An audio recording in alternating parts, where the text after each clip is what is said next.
people told me that the medical system in Puerto Rico wasn't great, I didn't really know what to think of it because I was like, the doctors are trained professionals, right? They went to school, whether it was on the island, in the States, they had to get their degree from somewhere. They have an education, they know what they're doing. So how bad could the medical care be? The longer I'm here, the more I realize that it's not necessarily about the doctors. It's not about the nurses. It's not about what they know and don't know. I feel like it's about the systems that are in place that make things a lot more complicated than they need to be. One thing that is very different is I've noticed that if your kid is sick, like if my kid gets sick and he needs some kind of medicine, typically people here don't go to the pediatrician. Usually, from what I've seen and from what I've heard, you either go to the emergency room, you go to urgent care, or you go to the pharmacy sometimes and you tell them what's going on and they'll make you a prescription. My doctor's only in office for a certain amount of time every single day.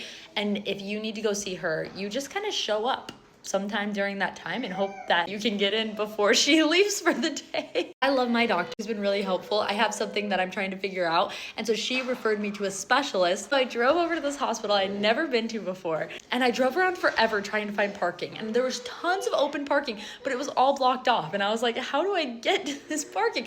Anyway, so I found a spot, parked in that spot. As I was getting out of my car, someone yelled at me and said, oh, that's only for dialysis patients. And I was like, oh, okay, where do I go if I'm not a dialysis patient? And they were like, oh, you either go through valet parking or you park outside the hospital and then you have to walk over to the hospital to get in.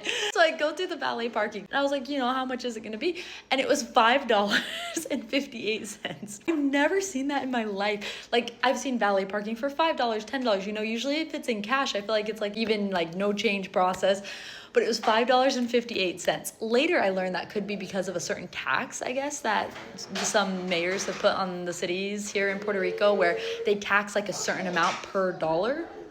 Anyway, so I don't know if that has anything to do with it. And they didn't take ATH, which is Puerto Rican's version of Venmo. They didn't take card. They only took cash. So if you didn't have $5.58 on you at the moment, you were in trouble. You had to go park outside the hospital. I was with my friend. I brought her with me and she had cash. And so she was able to help me out there. And then I went upstairs to the appointment and I was so worried about being late, which I don't know why I was worried about being late because I ended up waiting 4 hours before I could even see the doctor.